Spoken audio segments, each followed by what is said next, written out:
En esta conferencia os voy a hablar de la Virgen.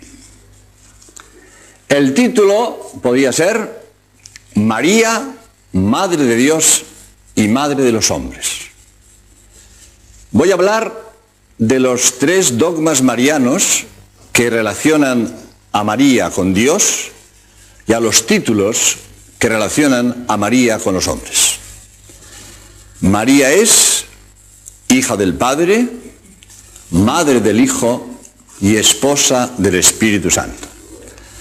Por eso voy a hablar de los dogmas de la Inmaculada Concepción de María Santísima, de su divina maternidad y de su perpetua virginidad. Primero, María, Madre de Dios. Lo más grande que tiene María es que es Madre de Dios. Y a esto se deben todos los títulos, todas las prerrogativas, todos los dones que Dios le ha concedido, porque es su madre. Alguno podría objetar, pero ¿cómo María va a ser madre de Dios si Dios es eterno y María no? Si Dios es antes que María, ¿es que el Hijo puede ser más viejo que su madre? Dios existía eternamente y María no es eterna. ¿Cómo María va a ser madre de Dios? Y como pasa siempre, las pegas tienen su apariencia de verdad y complican. Cuando sabes la solución, se acabó el problema, pero a veces desorientan. Efectivamente, María es madre de Dios, aunque Dios sea eterno y María no lo sea. ¿Por qué? Porque María es madre de Jesucristo. María engendra en sus entrañas a Jesucristo. María da a luz a Jesucristo. Y en Jesucristo se había encarnado Dios eterno. Y como lo que nace de María es Dios, porque Dios se había encarnado en María, en el seno de María, lo que nace de María es Dios. María no le da la divinidad, María le da la humanidad. Pero como María es madre de ese hombre que ella ha engendrado y que ella ha dado a luz, María es madre de ese hombre. Ese hombre es Dios, porque Dios se ha encarnado en ese hombre es Dios. María, madre de Dios. Aunque ella no le dé la divinidad, ella le da la humanidad, pero es madre de ese hombre que es Dios. Por lo tanto, María, madre de Dios. Es lo mismo que si uno de vosotros, los chicos que estáis aquí, os hace el alcalde. Un día, pues os hacen alcalde. Vuestra madre es madre del alcalde. Y vuestra madre no os ha dado la alcaldía. La alcaldía la da el partido político que está en el gobierno. Pero aunque tu madre no te dé la alcaldía, te la da el partido político, pero como es tu madre y tú eres alcalde, tu madre es madre del alcalde. María es madre de Jesucristo. Jesucristo es Dios. María, madre de Dios, aunque ella no le da la divinidad, pero como Jesús es su hijo y él es Dios, María, madre de Dios. Está claro. Por eso María, que es madre de Dios, es la cumbre de la humanidad, la joya de la creación. No ha salido nada de las manos de Dios más grande que María. Lógico. ¿Por qué? Porque María es la mujer proyectada para madre de Dios y realizada por Dios para ser su madre. Todos adoramos a nuestra madre. Para todo hijo bien nacido, lo más grande del mundo es su madre. Todos queremos con locura a nuestra madre, aunque reconocemos que nuestra madre tiene defectos. No hay personas sin defectos. Y aunque nuestra madre tenga defectos, la adoramos, la amamos con locura porque es nuestra madre, aunque tenga defectos. Pregunto, ¿cómo hubiéramos dotado a nuestra madre si eso estuviera en nuestras manos? ¿Cómo hubiéramos hecho nosotros a nuestra madre si esto nos hubiera sido posible? Pues Dios ha hecho a su madre a su gusto. Y Dios es omnipotente. ¿Cómo será María?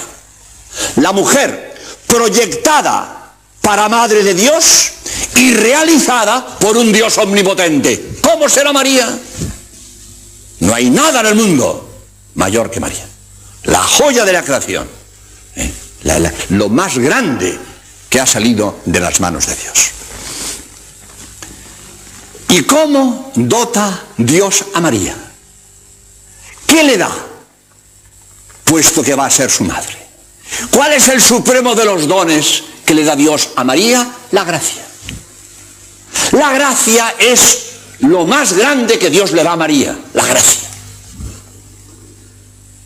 Puesto Dios a dar, lo más grande que Dios puede dar es la gracia. Porque ¿qué es la gracia? La participación de la naturaleza divina. Y lo más grande que podemos dar es nuestra naturaleza. Un padre, lo más grande que puede dar es la vida, su naturaleza. No hay regalo en el mundo que se compare con dar la vida, con dar la naturaleza. Puesto Dios a dar, lo más grande que puedo dar es la gracia, que es participación de la naturaleza divina. Ahora, el mundo no valora la gracia. El mundo no valora la gracia. ¿Por qué? Porque no se ve con los ojos de la cara y la gente ni sabe lo que es, ni le interesa, ni le importa. El mundo que estima la inteligencia, la simpatía, la belleza, son dones, pero dones relativos, Son dones si se usan bien, pero si se usan mal, pues son una desgracia. La inteligencia es un don, pero si un hombre por ser inteligente es un malvado, para este hombre la inteligencia es una desgracia, porque le hace un malvado. La simpatía es un don, pero si este hombre usa la simpatía para engañar a la gente, para ese hombre la simpatía es una desgracia. La belleza es un don, pero muchas veces dice uno, si esta mujer no hubiera sido tan bella, no sería tan pecadora. Para esta mujer la belleza ha sido una desgracia. Estoy hablando de una cosa de gran actualidad. La semana pasada, todas las revistas y periódicos de España han hablado de Amparo Muñoz. Miss Universo, la mujer más guapa del mundo, enferma del SIDA, está grave. Dicen, lo que dicen los periódicos, yo como ni la conozco ni he investigado su vida, dicen que ha estado con diversos hombres en su vida. Si esta mujer no hubiera sido tan guapa, quizás se hubiera casado como Dios manda y hubiera sido feliz en un hogar. Quizás. Para esta mujer ser tan bella ha sido una desgracia. Ahí la tenéis con el SIDA y gravísima. Veremos si sale. La belleza es un don, depende. Puede ser un don y puede ser una desgracia. Todos los dones del mundo son relativos. Si se usan bien, son buenos. Si son mal, son malos. Lo único que es indiscutiblemente bueno es la gracia, el supremo de los dones. Pues de esto a María todo lo que le cabe. María llena de gracia. Decimos en el Ave María, la llena de gracia. Todo lo que le cabe. Que jaritomene, como dice el Evangelio griego. Que jaritomene, llena de gracia. María de gracia, todo lo que le cabe. Ni siquiera tuvo el pecado original, que por decirlo de alguna manera es el menos pecado de los pecados, porque de todos los pecados somos responsables. Del único pecado del que no somos responsables es el pecado original. De los demás, si no somos responsables, no es pecado. Si yo un domingo no voy a misa porque no quiero, peco. Pero si no voy porque no puedo, no peco. Si yo no hago una cosa porque no sé, porque no puedo, no peco. Para que yo peque, tengo que querer hacer aquello que sé que es pecado. Pero si no sé o no lo puedo evitar, no peco. El único pecado del cual no soy responsable es el pecado original, que lo heredo. María ni ese. Limpia de pecado, limpia. Ni ese.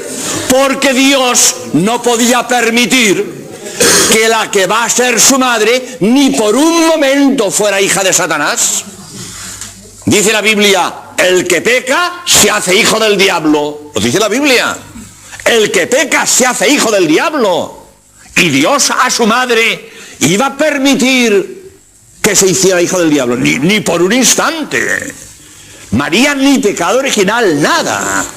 Ni esa leve mancha insignificante que se hereda, ni esa, nada.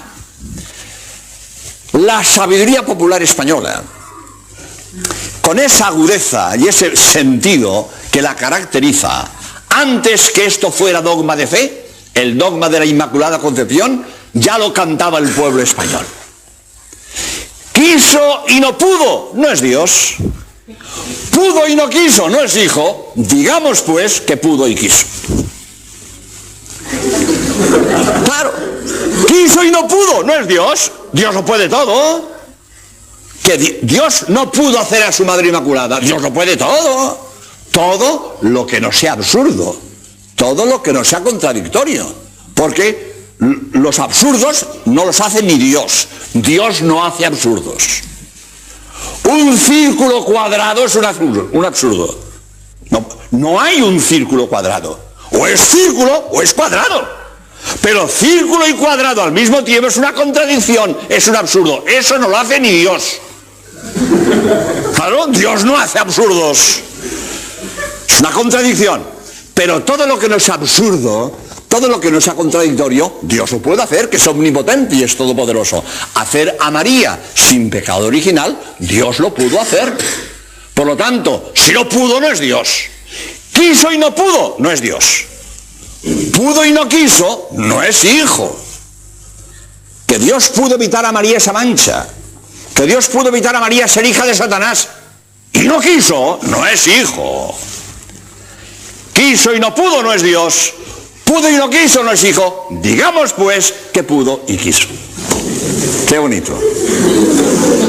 Pues así cantaba la sabiduría popular antes que fuera dogma de fe la Inmaculada Concepción. Y en tercer lugar, la perpetua virginidad de María. Voy a empezar diciendo la distinción que hay, porque la gente confunde con frecuencia, que no es lo mismo purísima concepción que concepción virginal.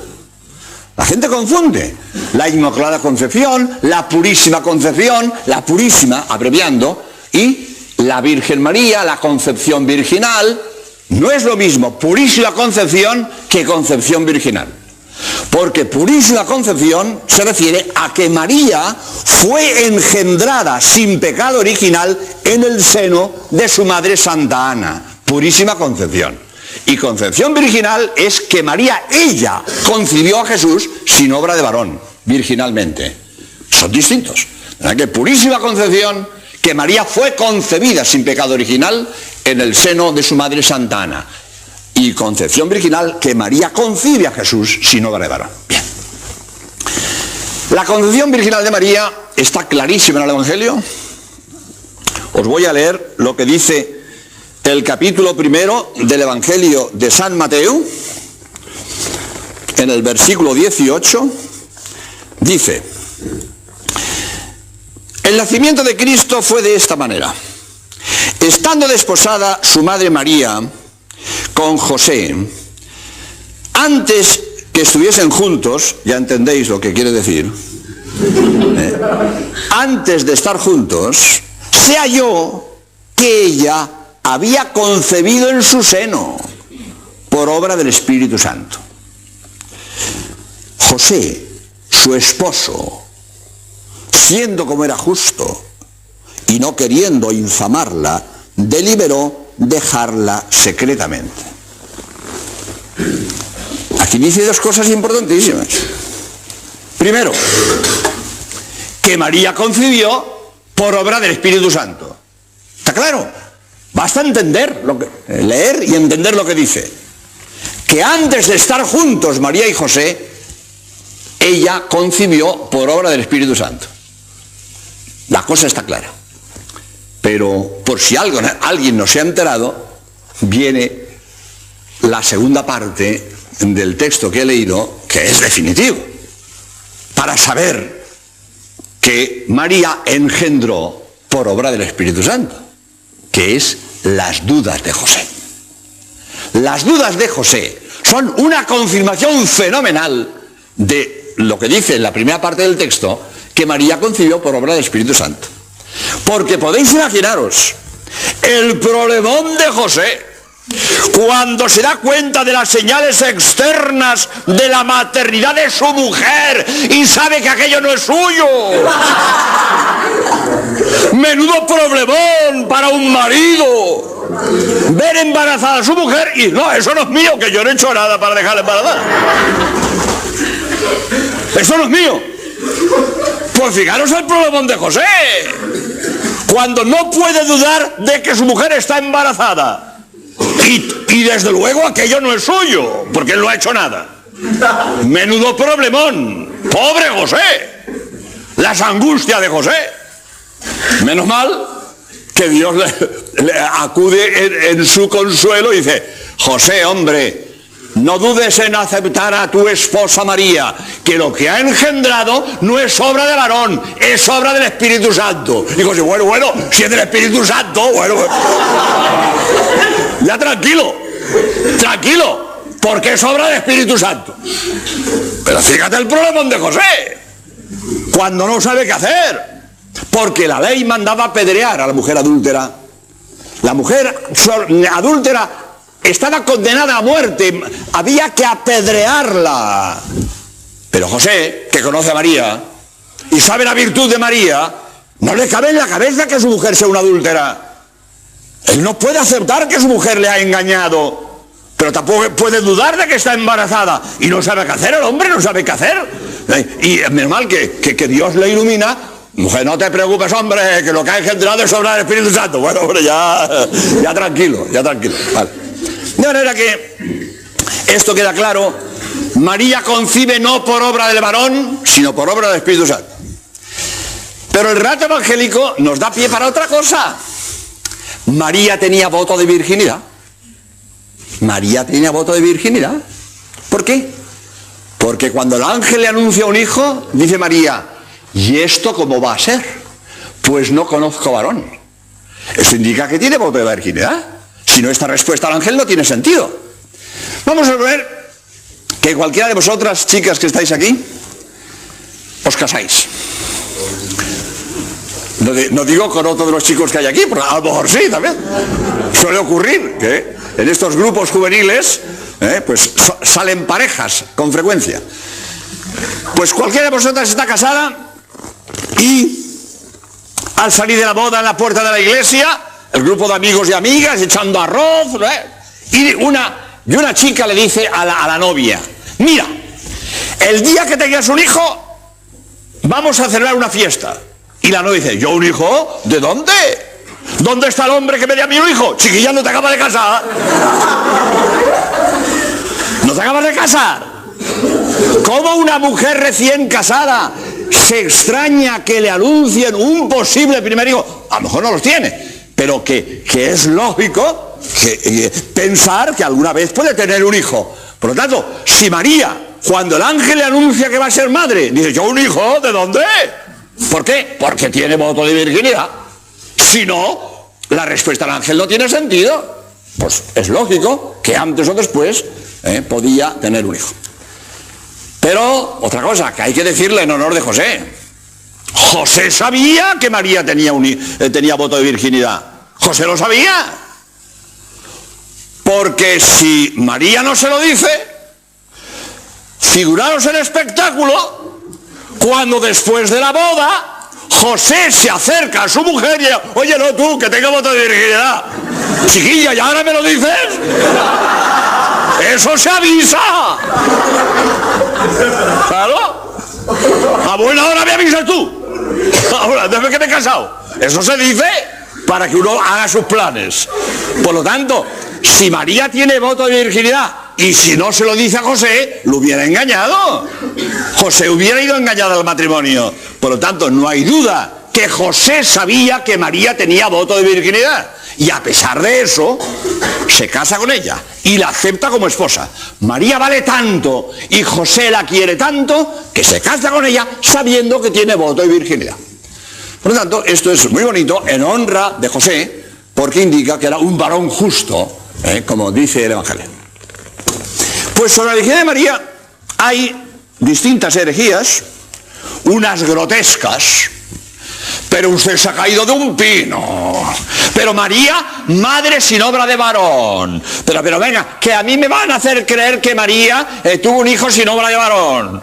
¿Esto cómo va a ser, hombre? Es como la otra, que viene con bombo. Ah, pues no sé cómo. ¿Cómo que no sabes cómo? Si no hubieras hecho nada, no llevarías ese paquete a bordo.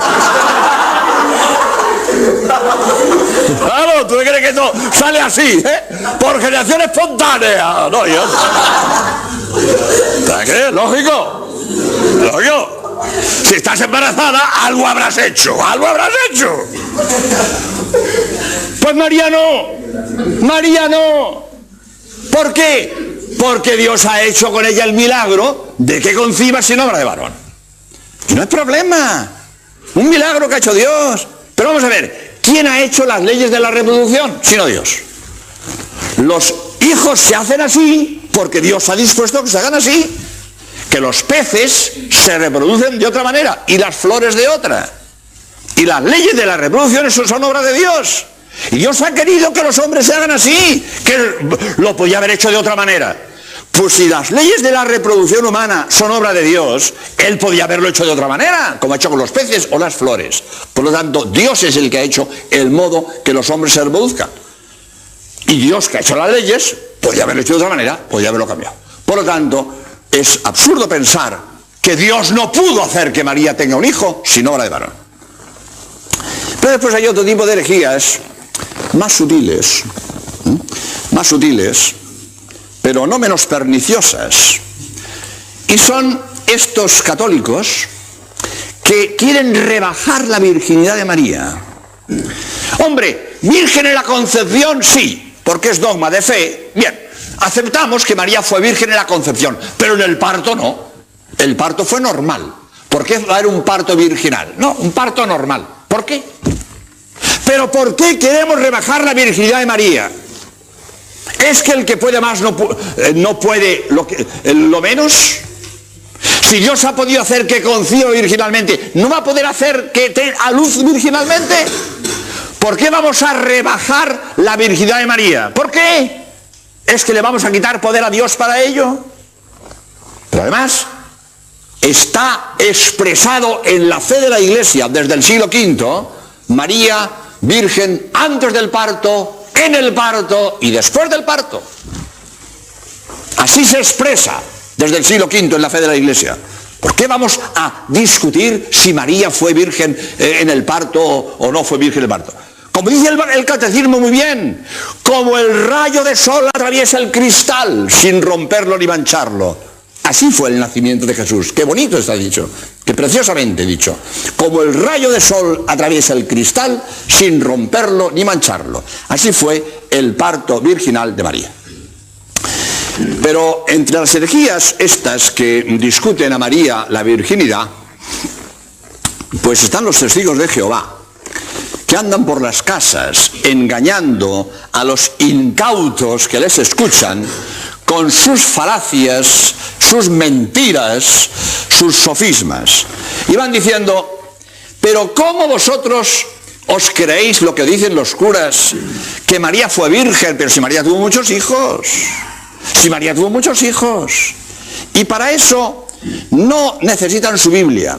Los testigos de Jehová tienen una Biblia falsaria, donde quitan lo que quieren, meten lo que quieren y cambian lo que quieren. Una Biblia falsaria, para engañar a la gente. Dan Jans ha escrito un libro, que lo tenéis aquí, Proceso a la Biblia de los Testigos de Jehová. Y en este libro demuestra cómo los testigos de Jehová cambian la Biblia. Pone a 2 columnas el texto griego y cómo traducen los testigos de Jehová para demostrar que cambian lo que quieren, quitan lo que quieren y ponen lo que quieren. Pero para lo que voy a decir ahora, los testigos de Jehová no tienen que ir a su Biblia falsaria, les basta la nuestra. Porque muchas Biblias católicas, no, iba a decir traducen mal, digamos no traducen correctamente y se copian unos a otros y todos van cayendo en el mismo error. Algunas Biblias católicas sí traducen correctamente. Un pasaje que voy a leer ahora. Porque dice la Biblia en Mateo 13:55, dice: Santiago y José, hermanos de Jesús. La Biblia católica, muchas Biblias católicas, mal traducido. Deberían de poner parientes, no hermanos. Porque los hebreos llamaban hermanos a los parientes en general. Nosotros llamamos hermanos a los hijos de los mismos padres. Pero los hebreos llamaban hermanos a todos los parientes. Por lo tanto, había que traducir, y algunas Biblias españolas traducen bien, parientes, pero otras traducen hermanos, traducen literalmente, traducen hermanos. Y los testigos de Jehová se apoyan en estas Biblias que traducen mal, que no ves, el Mateo 13:55, Santiago y José, hermanos de Jesús, María tuvo muchos hijos, eso de que es virgen es un cuento de curas. Ya te han hecho polvo. Ya te han hecho polvo. Con su mentira, con su sofisma, ya te han engañado.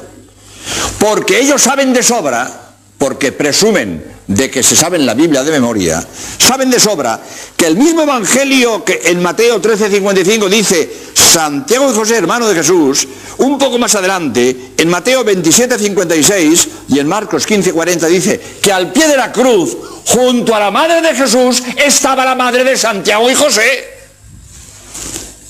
Por lo tanto, no eran la misma. Junto a la madre de Jesús, la madre de Santiago y José. Santiago y José eran hijos de María, la de Alfeo. Alfeo era hermano de José. Por lo tanto, estos eran primos de Jesús. Pero la Biblia los llama hermanos.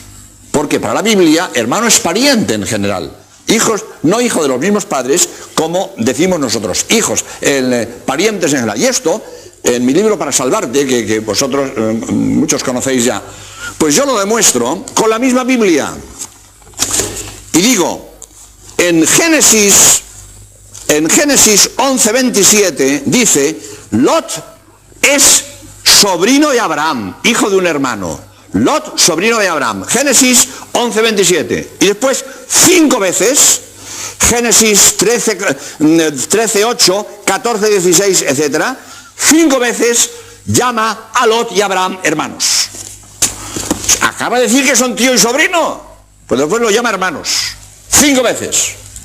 Porque para un hebreo la palabra hermano es pariente en general, no hijo de los mismos padres como hacemos nosotros. Por lo tanto, cuando la Biblia habla de los hermanos de Jesús, no son hijos de María, son parientes, en este caso eran primos, hijos de María, la de Alfeo. Bien.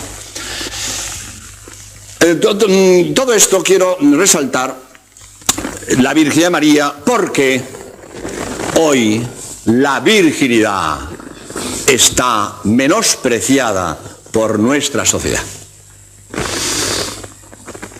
¿Cuál es la lección diaria de la televisión española?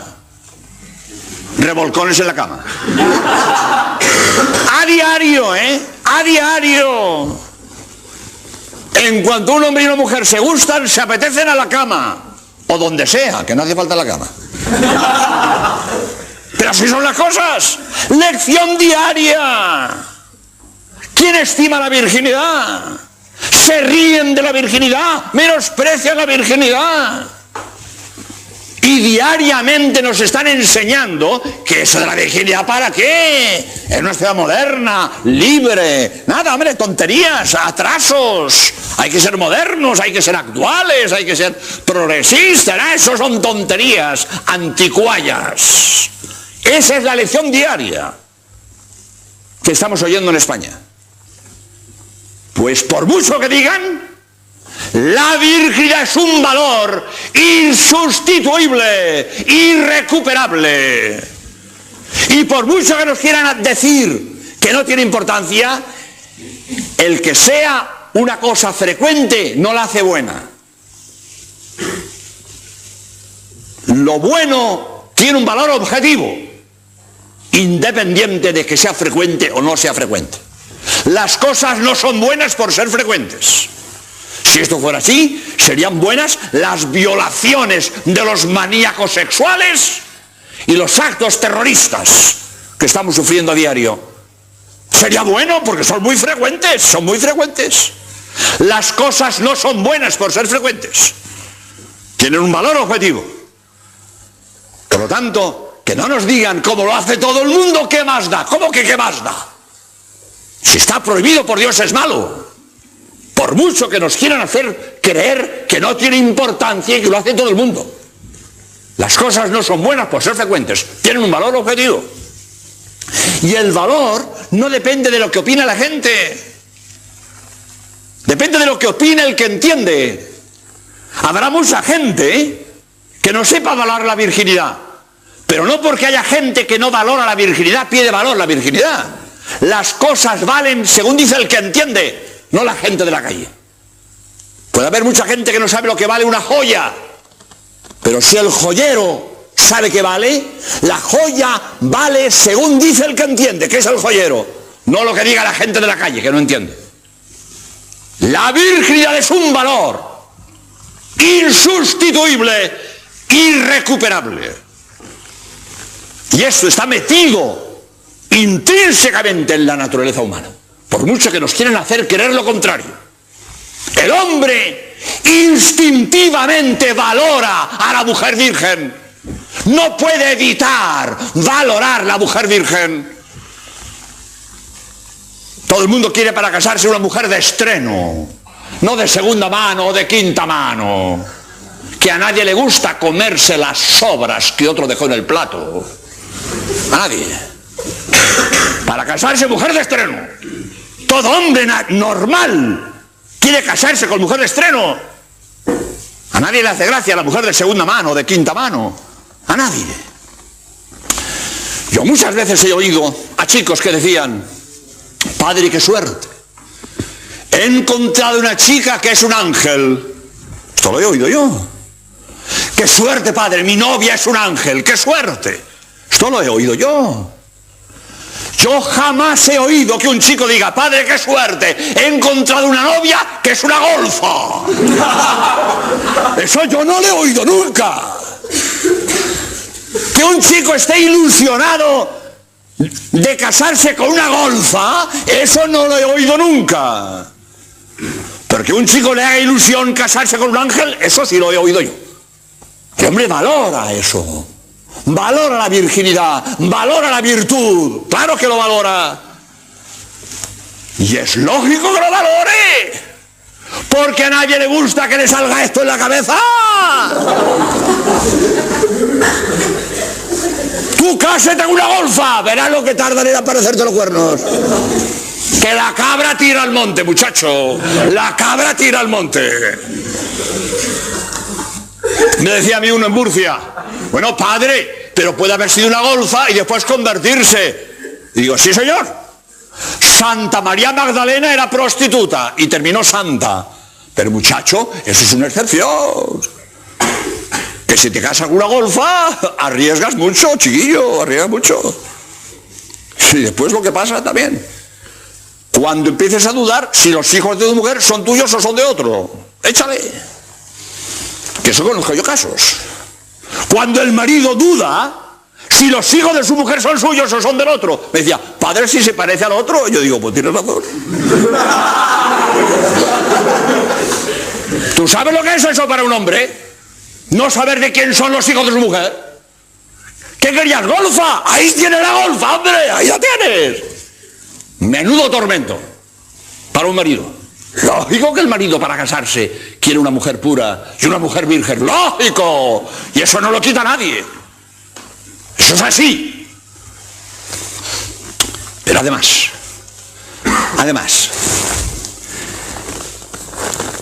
que cuando Dios manda pureza es porque es buena la pureza.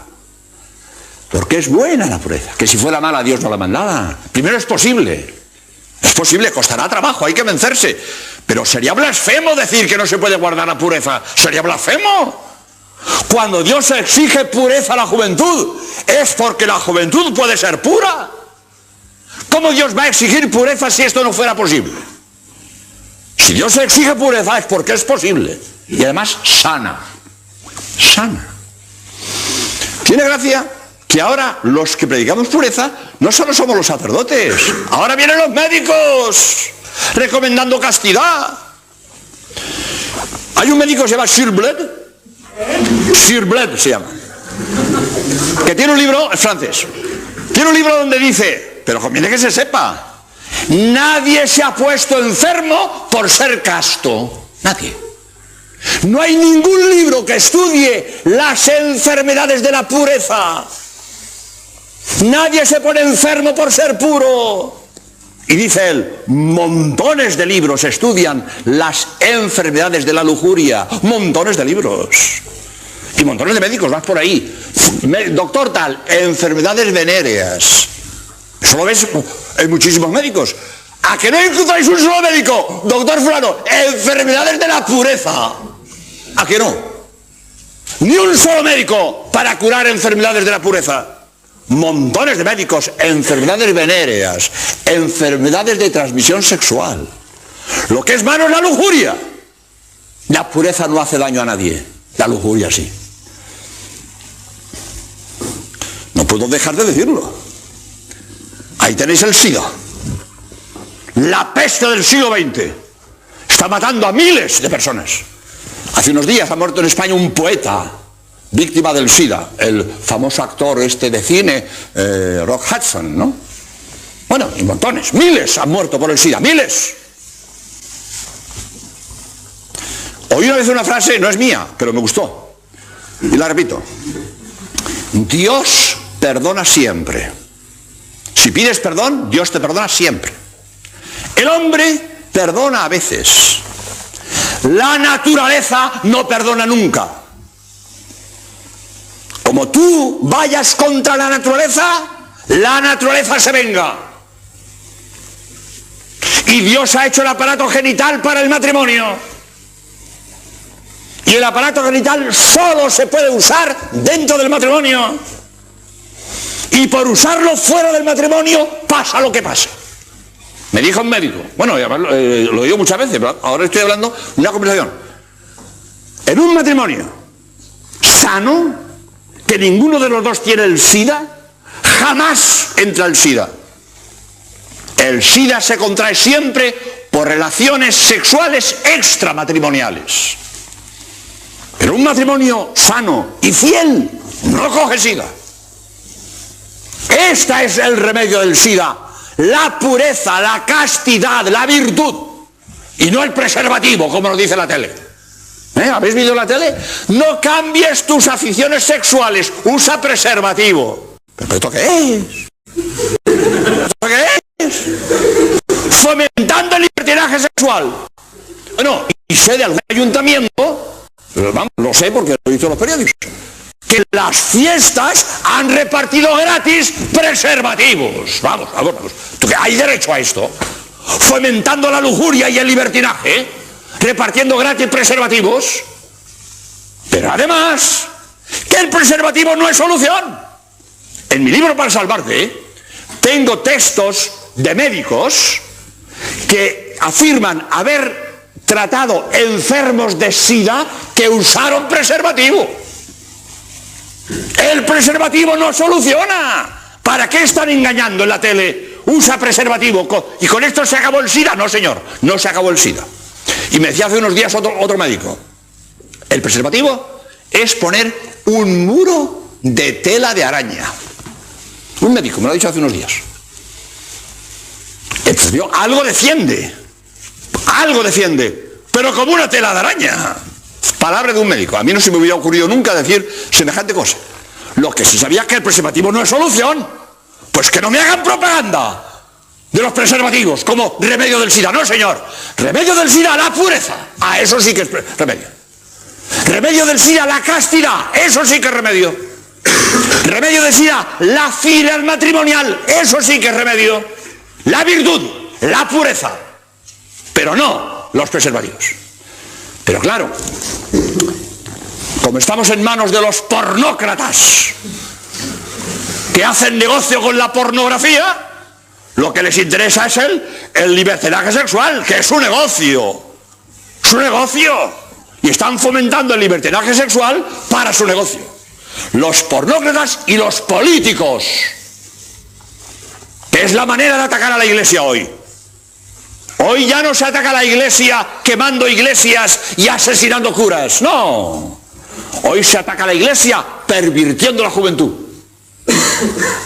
haciendo lujuriosa a la juventud. Porque si logran una juventud lujuriosa, la fe se cae sola. No hay que combatirla, se cae sola. Porque la lujuria y la fe son incompatibles. Son incompatibles. Y la manera de atacar la fe de muchos políticos, hacer perversa la juventud, hacer lujuriosa la juventud. Y no necesitan atacar la fe, se cae sola. Pues no nos dejemos llevar de los pornócratas y de los políticos que atacan a la Iglesia pervirtiendo la juventud y fomentando la lujuria, y sepamos valorar como hace la Iglesia, porque Dios así se lo encarga, la virtud de la castidad y de la virginidad. Y en la segunda parte, que va a ser muy breve, porque me he extendido mucho en esta, pero muy breve, pero creo que lo suficiente. María, hasta aquí, María, Madre de Dios, y ahora María, Madre de los hombres. Uno de los títulos más interesantes de María, Madre de los hombres, es María Medianera, la mediadora universal de todas las gracias. María Medianera. Evidentemente, esto no excluye la mediación de Cristo, que es el mediador por antonomasia.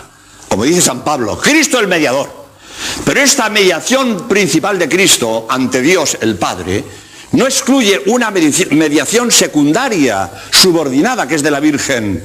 La Virgen es medianera subordinada a Cristo. Cristo, el gran mediador, María nos lleva a Cristo, como decís, el lema de los montañeros y de los congregantes, ¿no? A Jesús por María, a Jesús por María. Muy bien dicho. Yo llevo a Jesús por María. Y yo no excluyo a Jesús. El que quiera puede ir directamente a Jesús. Pero si voy a Jesús por María, llego mejor. Porque un hijo en manos de su madre está más cerca del corazón de su padre. Es muy bonito. De manera que yo voy a Jesús por María. María la medianera, la intercesora. Mis peticiones en manos de María, Dios las ve con más benevolencia que en mis manos sucias y pecadoras. Por eso yo me pongo en manos de María, yo pongo mis peticiones en manos de María, para que ella las ofrezca a Dios, seguro de que Dios las ve con más agrado en manos de María que en mis manos sucias y pecadoras. Pues, hablando de María Medianera, os voy a contar 3 milagros por medio de la Virgen, que demuestran el valor de la intercesión de María. 3 milagros. Uno de la Virgen de Lourdes, otro de la Virgen de Fátima y otro de la Virgen del Pilar. De la Virgen de Lourdes tengo el caso de Alexis Carrel, premio Nobel de Medicina, era ateo, va a Lourdes a reírse de Lourdes, a demostrar la falacia de Lourdes, el engaño de Lourdes, la mentira de Lourdes. Y va en un tren de peregrinos, permite Dios que en el viaje una mujer se echa a morir, Marie Ferrand, se echa a morir, un médico, llega Alexis Carrel, premio Nobel, ve que aquel abdomen atimpanado es señal de peritonitis, lo que sea, no sé. Y el premio Nobel dice, esta mujer no llega a Lourdes, esta mujer se muere en el viaje, y se tira un farol. Si esta mujer llega a Lourdes, si esta mujer se cura en Lourdes, entonces ya creería yo en la Virgen. Pero como permite Dios que Marie Ferrand llegue a Lourdes, y ante los ojos atónitos de Alexis Carrel, desaparece instantáneamente toda huella de enfermedad, Alexis Carrel cumple su palabra y se convierte. Y tiene un libro muy bonito, titula Mi viaje a Lourdes, yo lo he leído. Y tiene una página preciosa, dando gracias a la Virgen que le haya permitido presenciar ese milagro en Lourdes para que él encontrara fe. Por medio de María, Alexis Carrel murió creyente. Otro caso, otro milagro, la Virgen del Pilar, ocurrido aquí en Zaragoza, y que quizás vosotros conocéis, porque aquí en la basílica que tenéis aquí al lado, en la pared que da a la plaza, pero por dentro, hacia la mitad de la pared, hay un cuadro del milagro del cojo de Calanda. Ahí lo tenéis, en la Basílica del Pilar.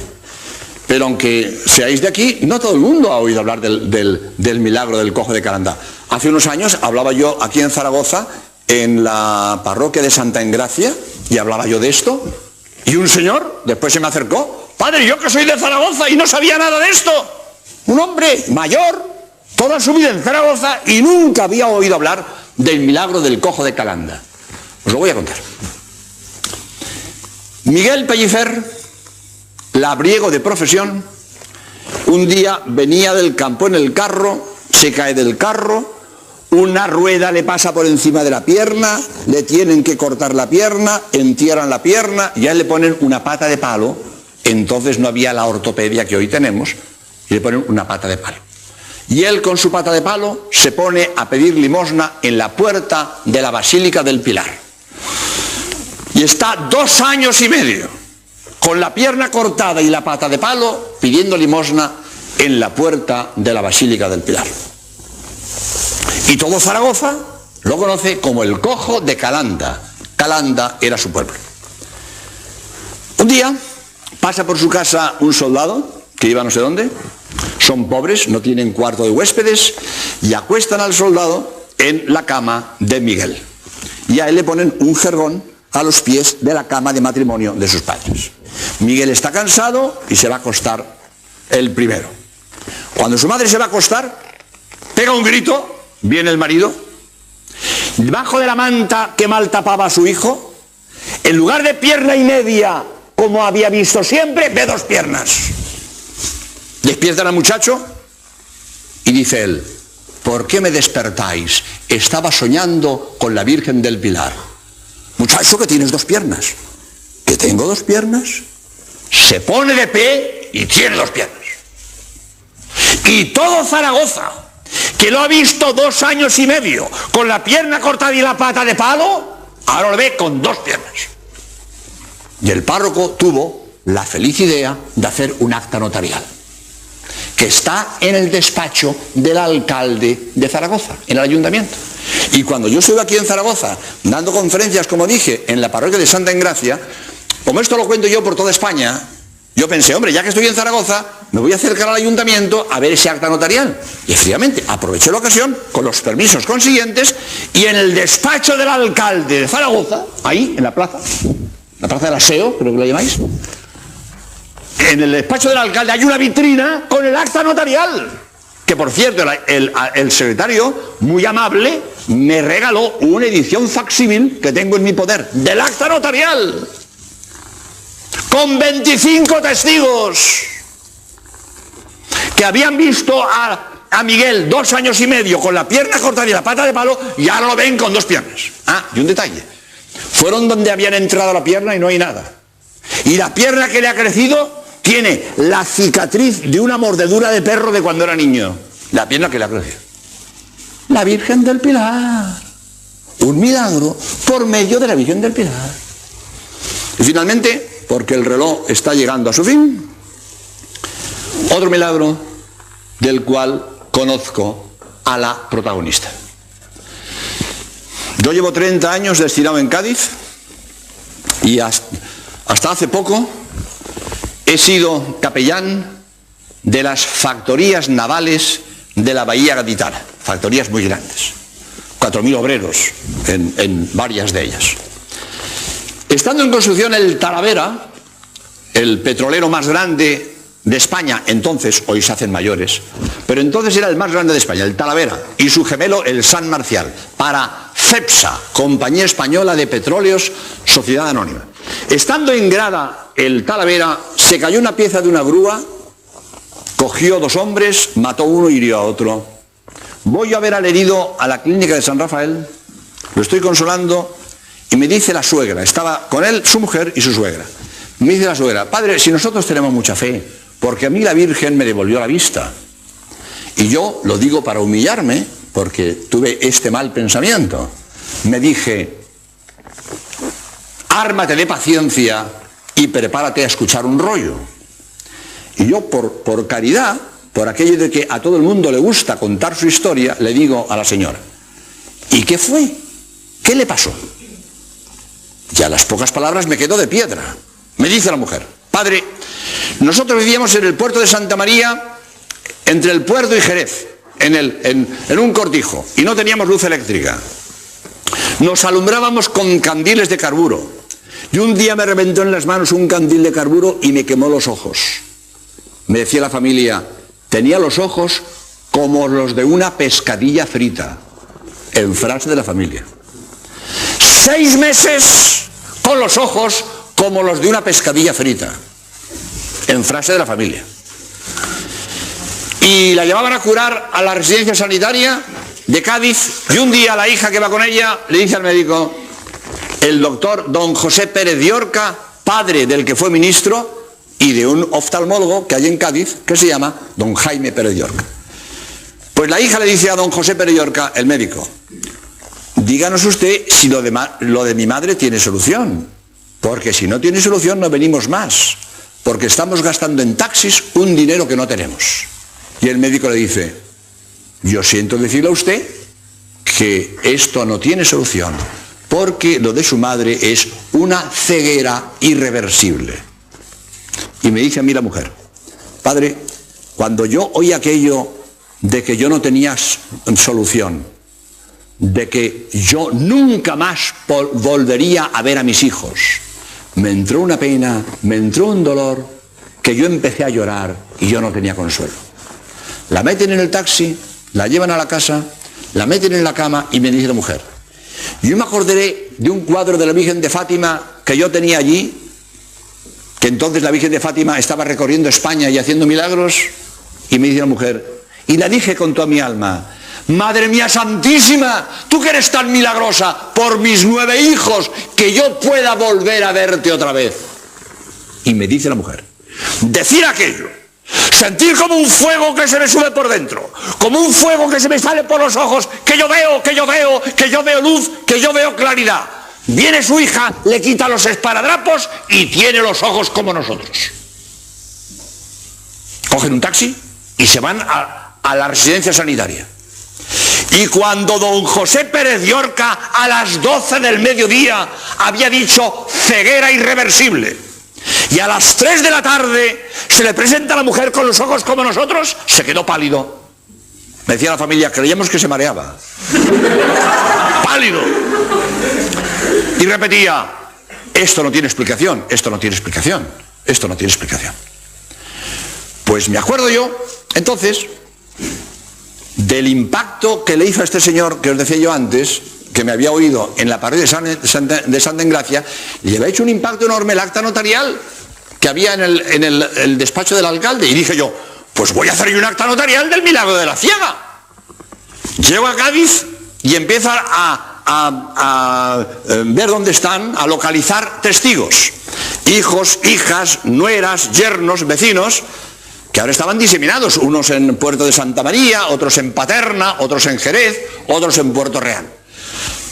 Los cito a todos ante un notario, 32 testigos ante notario, y Dios me lo puso en las manos, don José Pérez de Orca, el médico, que ya no vivía en Cádiz, estaba en Madrid de catedrático, pero había ido a Cádiz a ver a su hijo, don Jaime Pérez de Orca, y le llamo por teléfono y le digo, oiga usted, quiero hacer un acta notarial de aquello, y porque yo había hablado con él antes de esto, con mucho gusto, yo firmo de lo que soy testigo. Y vino don José Pérez de Orca y firmó ante notario. Me quedé sorprendido de aquella repentina e inexplicable curación de aquella ceguera que yo había diagnosticado irreversible.